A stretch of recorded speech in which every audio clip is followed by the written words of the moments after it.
Hey guys, it's Cream, aka Miss Cream of the Crop. I'm really excited about this new episode of Conversations with Cream because today's conversation is with Donte Gibbs. If you guys are from the Cleveland area, especially the EC area, if you're from here, then you know what EC stands for. You know what it stands for. You're from EC, then you know this guy. He is awesomely amazing, and you guys know I love to interview awesomely amazing people. I've been trying to catch up with him, but I think I found someone that's busier than me, and I didn't know that that was possible. I didn't know that was possible, but in Mr. Gibbs' case, it is possible. So before I tell you guys what we're here to talk about, I'm giving Donte the floor to give him the opportunity to introduce himself to you guys, and then we're going to talk about all the awesome things that he has planned for this season. So, Donte, please introduce yourself to the audience. Thank you, and thank you, Cream, for this opportunity. Great meeting you, but then also thank you once again for this opportunity just to talk more about who I am, what Donte's Gift Express is, and just the passion for East Cleveland. So, raised in East Cleveland, went to all the East Cleveland schools, the original, Superior, the original Kirk, the original Shaw, and then went on to graduate from Case Western Reserve. And I went there for my bachelor's in sociology and then my master's in social science administration. So that basically just allows me to do community and social development work. And so that's how I sort of like launched my career, like doing youth programs through the MyCom Network, doing the fellowship at the George Gunn Foundation. So remember when the Q was called the Gun Arena? Yes, yes. So that family has a private foundation downtown. And so I got to work for them as a 2-year fellowship, and then went to the Cleveland Museum of Natural History. I was a manager of community outreach for there briefly, and now I'm at the Conservancy for Cuyahoga Valley National Park. And I just launch projects to help elevate communities, and I always got to be there for EC because it's been there for me. Awesome. Listen, guys, when I told you that Donte was awesomely amazing, I meant that, and I know awesomely amazing.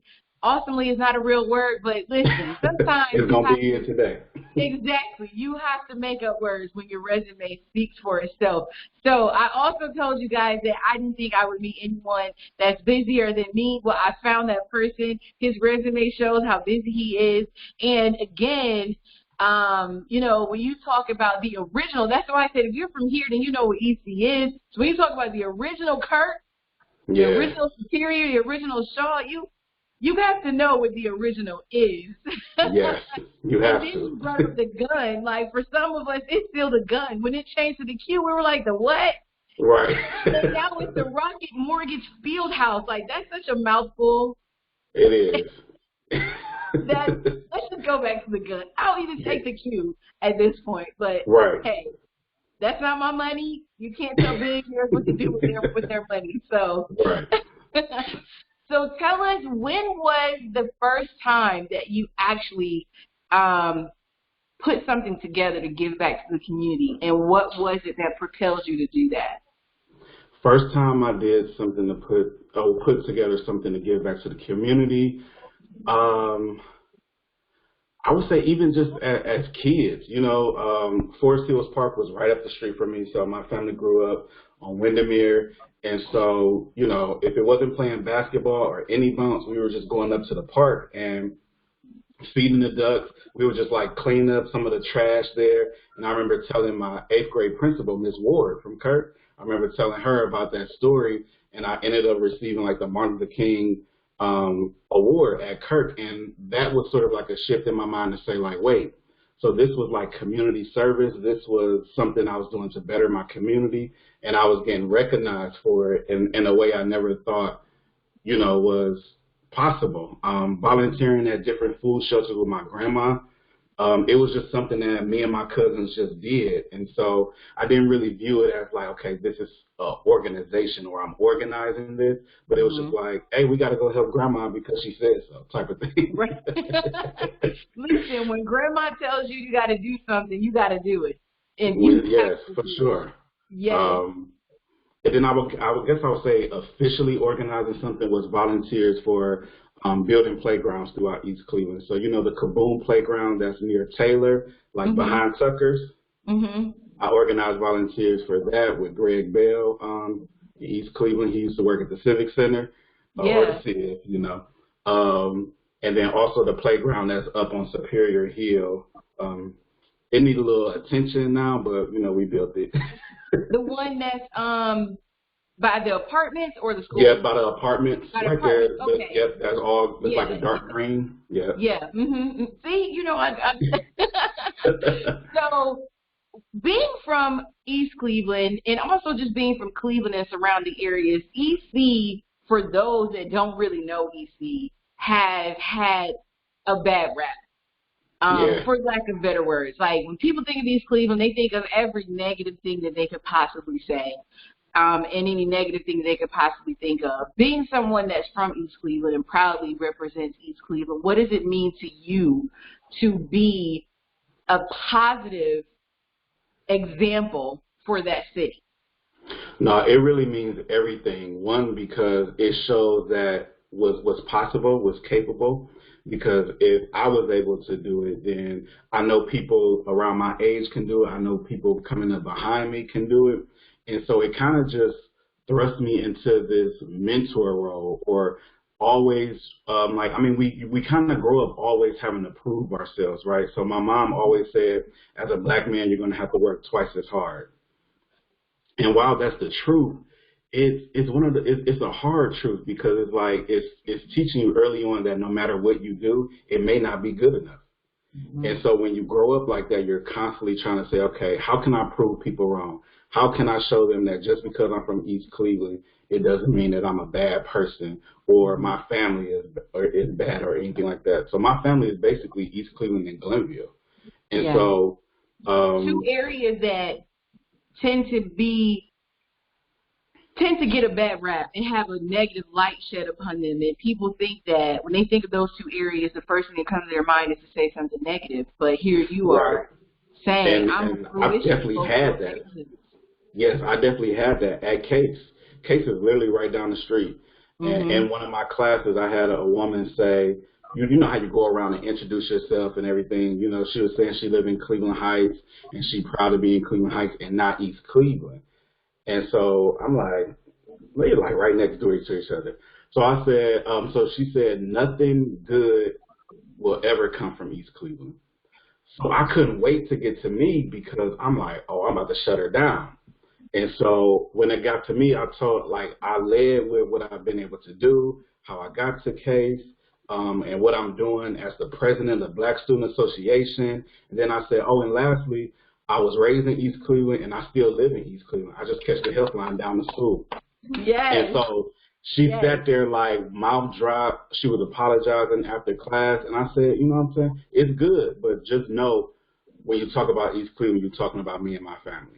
Absolutely. And I'm glad that you did that. And I'm someone that proudly takes up for East Cleveland as well.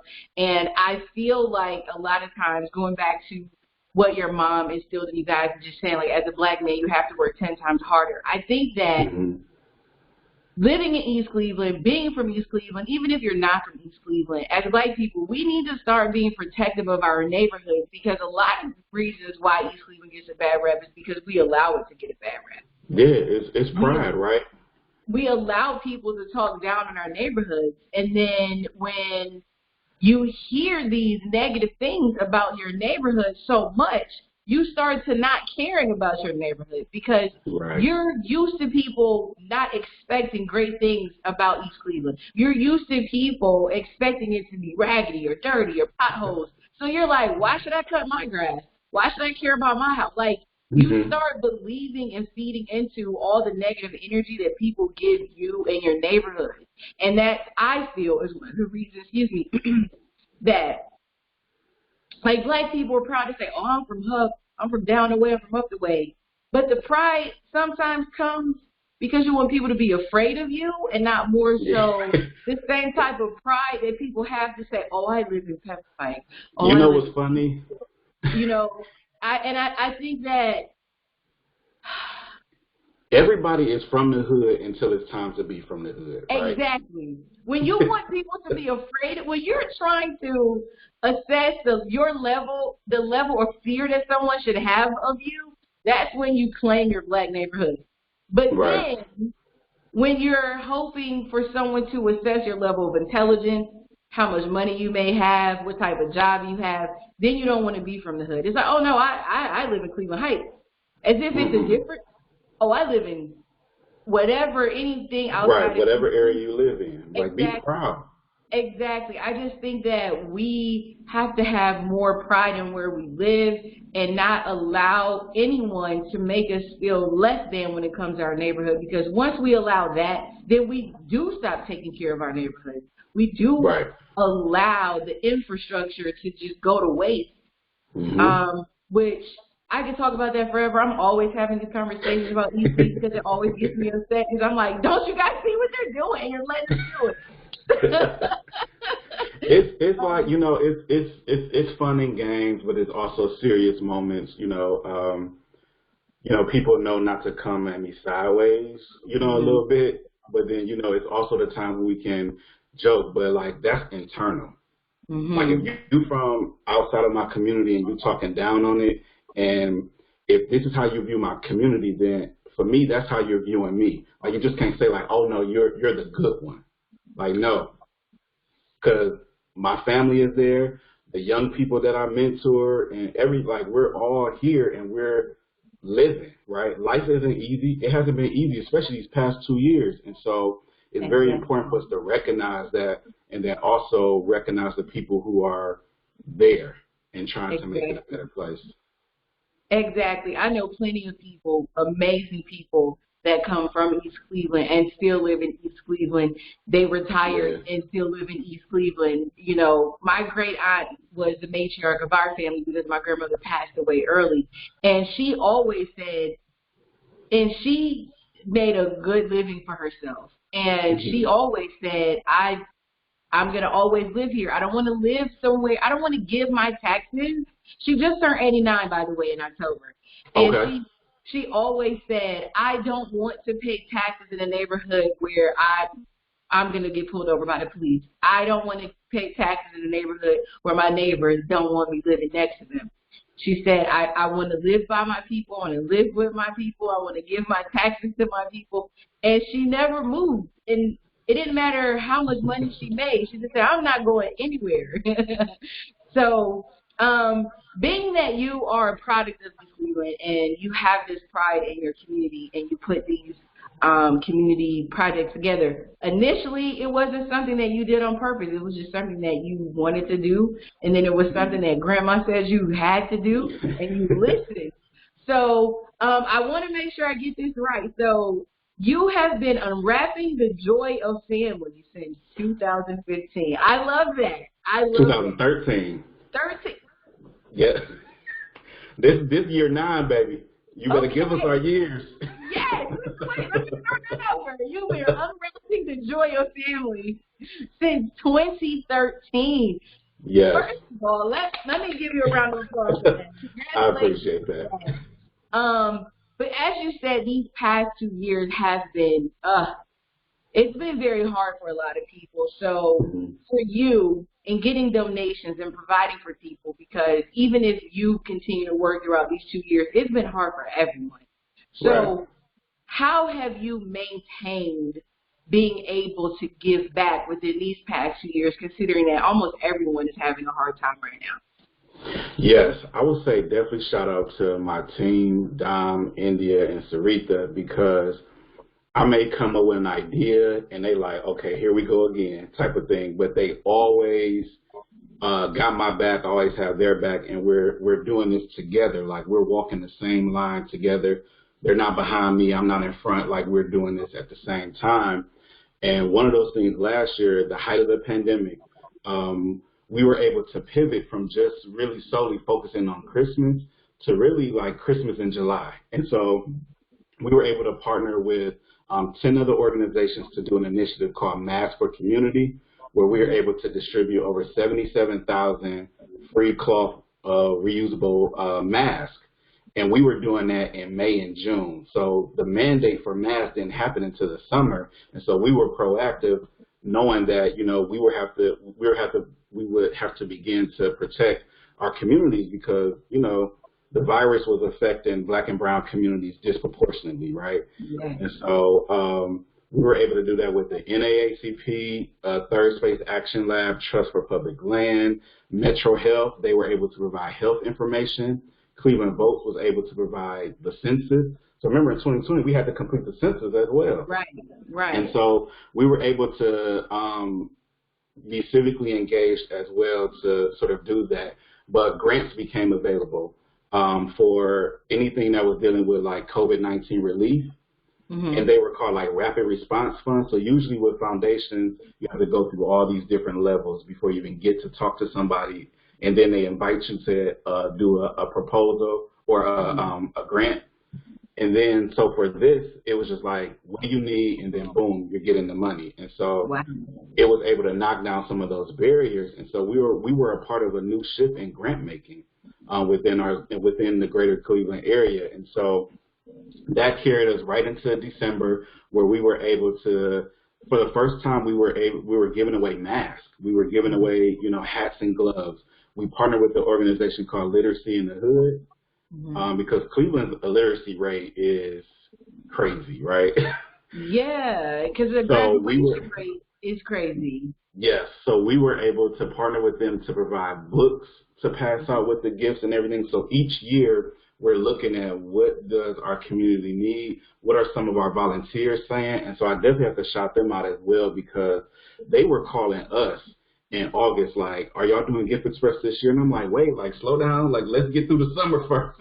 Right. And I'm like, I don't know, because no one knows what this virus was doing. And so I remember talking with my team, and I was just saying, y'all, I don't know if we just take a break or do we push forward. And it was like, no, like we have to do this.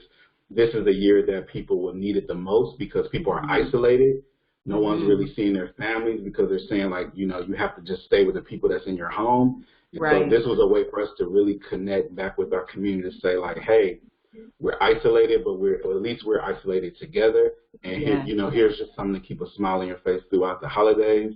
We were able to support 6 families and help them with just like rental assistance. Yeah. So that was just a blessing for us to be able to do that for the first time. That's amazing. So the name of your nonprofit or the give back that you do during the holidays is Donté's Gift Express. So for those that are watching or listening, tell them what Donté's Gift Express is. Yeah, so Donté's Gift Express is literally a way for us to really unwrap the joy of family, right? And so it's intentional on bringing families back together, especially around the holidays. So a lot of times we may be together physically, but are we there like mentally and emotionally, right? And so everyone is kind of stressed out, whether it's trying to figure out money for their kids' wish list or figure out money for food, for their holiday meal. And so sometimes that stress overshadows the importance of family. And if anything, this pandemic has showed us how important our families are. And so this is a way to get the family back to the table, watching movies together, cooking together, playing games together. One of my favorite board games is Monopoly. And so, but Monopoly can get intense though. Yes, it can. So it either brings the family together or tears it apart, but at least y'all together for that moment. Monopoly, Uno, and spades. Yes. For sure. Absolutely. Okay. So you were talking about your community mask initiative. I know that Larry Nance Jr. was a part of that. So tell me how you guys got Larry. Well, I remember Larry Nance Jr. during the pandemic was giving back to small businesses. So how did you guys get connected with him for your community mask give back? Yeah, like the Mask for Community just took off, right? So it was really grassroots. It was getting a lot of notice, different articles. So Cleveland.com, The Land. And so it was really a region-wide initiative to where we were able to really connect with a lot of people. And it was just kind of one of those moments where you just kind of like shoot your shot. Like, the Cavs reached out and said they wanted to like have a session to themselves to volunteer. And so we said, well, yeah, we can make that happen. We can shut down the volunteer site and make it happen. And so we really didn't know who was coming. We just knew it was like the Cavs front office and maybe some players. But like once he walked in, it was like one of those moments like, oh damn, that's Larry Nance. Like, and Yes. so, but he was like really cool. We just allowed them to have like their space and just, really volunteer for this initiative. And then afterwards, we got to talk with him a little bit, and take some pictures. And, myself and Chanel Smith Wiggum, we were the ones who sort of co-led this effort of Mass for Community. I know Neil. I call her Neil. Okay, got you. Yep, Yeah. Yep. So, Cleveland is huge, but for the Black community, Cleveland is small. For sure. It is. Yes. It is very small. Yes. But yeah, we had like one phone call meeting. We said, what are the partners? And we just went to work. And so we made it happen. So that's amazing. That's amazing. I just love hearing about things like this. I love giving back to the community. I'm someone that's always involved in doing things like that. And I tell people all the time, if you're a part of my team, you need to get ready to give back. Like, that's something that, like you, I've always done ever since I was a kid. Before I even knew it was a thing to do, I have always just been told, like, you're blessed, so you should always give back to other people. And that's just something that I've always just been compelled to do. And then, getting older and finding out about just outreach programs and just being able to put things together myself just to give back to the community, it feels so good to me to be able to help other people. I can only imagine what this must feel like for you. Oh yeah, it's amazing. It's really like lifting as you climb or reaching across as you climb, like in action, right? And so the one thing my mom always said, also growing up, is actions speak louder than words, right? Yes. You can say whatever you want to say, but what are you doing? So. Absolutely. So it sounds like you had some amazing women in your life. You still have some amazing women in your life. So yeah. What does women empowerment mean to you? I always ask this in my other interviews, but your mom, the women who help you out in your organization, your grandmother, they have been a constant part of our interview. So I just want to ask you, what does women empowerment mean to you? No, it means a lot, because there's a lot of women in my family. Like, most of my cousins are women, and so the male cousins, we always grew up as like, okay, we got to protect them, or we got to look out for them, and they felt the same way for us because it was so few of us. And so if we were having any issues, like in school, we knew we could hit them up and say like, hey. It sounds like my little brother. My sister and I say, my brother doesn't go off on women, but we do. Right. So, we're a really close family. My grandma Fellows and my grandma Gibbs, they literally stay a street apart from each other. Everton and Inglewood off 105. So growing up over there, like, I grew up there as well, because, parents just drop you off at your grandparents' house. Yes. So, like, summer, we was at grandma's house helping her paint her driveway, like all this stuff that we were mad about doing, but those were like key times that we were able to hear some of those nuggets, like those gems of what it was like to grow up and having to, work for white families, having to figure out, your space in society, right? And church was another big part of that background. We all went to the same church, all went home to, after church, we went to grandma's house for dinner. And yeah, it's funny because how sometimes they say like your mom's side of the family may be the one that's like, more in church, and then your dad's side of the family is where the party is. It was that. So I had the best of both worlds. That's amazing. That's amazing. Look, Grandma had you guys painting driveways, and little did you know she was preparing you to upkeep your own community. You already understood the assignment because Grandma put you to work already. And own my own home. So I've been a homeowner in East Cleveland for 3 years now. So congratulations. That's amazing. How does that feel? It feels amazing. It's one of those things where it's like, damn, am I actually doing this? And it only happened because I was in my mom's basement helping her clean out. And, in high school, you may write like a writing assignment that says, like, where are you going to be by the time you're 30? And, 30 is like, you old. And so I said I was going to have like a family. I was going to have my own house. I was going to have properties, all this type of stuff. And I said, dang. I said, all right, I'm not having kids yet, but I said, can I really get my own house by the time I'm 30? And so for my 30th birthday, I bought my house. That's amazing. Congratulations. I'm proud of you. I I'm one of appreciate those that. black women that's always proud of black men when they're doing their thing. Yeah. I'm proud Like, of you. thank you. So, yeah, black women have been like the backbone of my family. They were the ones that made sure we were always, you know, together and, you know, taught us some of those life lessons. Yes, shout out to all of the black women, the amazing black women that have your back. Shout out to them. They did a great job. They did a great job. Thank you. So you're talking about families. I know right now you're in the nomination stage for families to give back for Donté's Gift Express. It ends on December 1st. So tell us what type of families you're looking for, how we can nominate the families, how they're chosen. Give us all of the details. Yes. So the main delivery for Gift Express focuses on East Cleveland. So last year we surprised over 600 families within East Cleveland, and to date that's been 2,700. And so for the family nomination, this allows for us to, for me to honor my grandmother. Her name was Betty Ruth, so it's called the Betty Ruth Family Gift Nomination. And this allows for us to go beyond East Cleveland. So you can nominate any family within Cuyahoga County, and we're going to review those nominations, and based on the resources that we have and what we can do, we try to honor all of the families that are nominated. So we supported a family in Elyria one year. We've done family meals. And then also a family that they were in a house fire, so they lost everything. Wow. So we got them like basic, like just dishes, silverware, winter coats, and family museum membership as well. And so people can nominate them on our website, Donté'sGiftExpress.com. And there you can just click Betty Ruth nomination at the top of the page. And then it'll take you to a form where it just asks for your name and email so we can be able to get in contact with you so we can surprise the family as well.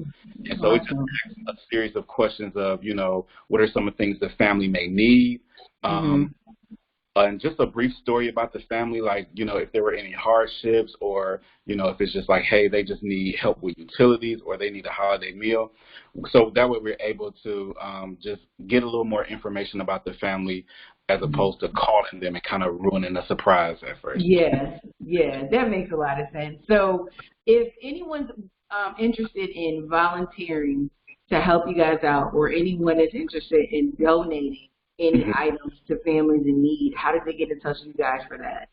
Yes, so the website, and I'm so grateful for this website. My friend Leah Hudno designed the website for us, and it just allows for us to have a central space for all information, because I was like going crazy. I'm like texting people, emailing. I'm like, listen, you got a lot of women that got your back. Listen. I said, this has to be it. And and so this allows for people to go on the website to see recommended gifts, but then also they are able to volunteer for either the gift wrapping, which will take place December 4th, and then also they could take place in helping with the surprise gift delivery, which takes place at a later date. Okay, awesome. So it's Donté'sGiftExpress.com, right? Yes. Donté'sGiftExpress.com. Listen, I think you're amazing. This is amazing. Shout out to both sides of your family, all the matriarchs in your family that did an amazing job, all the women that have your back for volunteering, helping you put all of this together. And shout out to being a shining example for EC, because you know how they do it. We got to stop it, you know? Yes, thank you so much for this interview. I really, really appreciate it. Is there anything else that we didn't get a chance to tell everybody? Well, one thing I want to say is I love the hashtags that your bio has. It says live, uplift, give, and believe. I love those 4 words that you have in your bio. Those basically sum up, like, if I was to have a philosophy, right, and it's really about, you know, it's always important to give, because in a blink of an eye, I can be in a different situation, right? And I live those moments to where, you know, you may come home and you like, all right, you done looked in the refrigerator 3 times, so something got to shake, right? Something got to be made for us to eat. Yeah. You know, you have those experiences where you were in lack, and so I never try to forget those moments, and so I'm always talking about, you know, giving back, uplifting people. But then also, one of my best friends, Dom, he was just always saying, like, you know, you got to believe in yourself. You got to believe in the people around you. And so that's one thing that I always hold near and dear. And then just, like, live your life. Like, just have fun, travel, like, do what makes you happy and have fun doing it, and shake up the world as you're doing it. Absolutely. I think that's the best way to end the interview. That was amazing. Like, seriously, I think that's the best way. But thank you so much. I really appreciate you taking time out of your Friday night. You could be anywhere, turning up in the world, or in EC, but you're right here with me, Cream. Right. Even though you got to talk to your people to get me approved, you're still here. Right. I'm here with them. I'm here with Exactly. But no, seriously, thank you so much. I really appreciate you for doing this with me. And I can't wait for my radio station and have my team to help spread the word about Donté's Gift Express to give back, and so also the nominations. We're going to get on that in the morning. We're going to get on that in the morning. But thank you so much. I really appreciate this. No problem. I appreciate you, and awesome. This is fun. So thank you. I'm glad you enjoyed yourself. Thank you. Have a good night. All right, you too.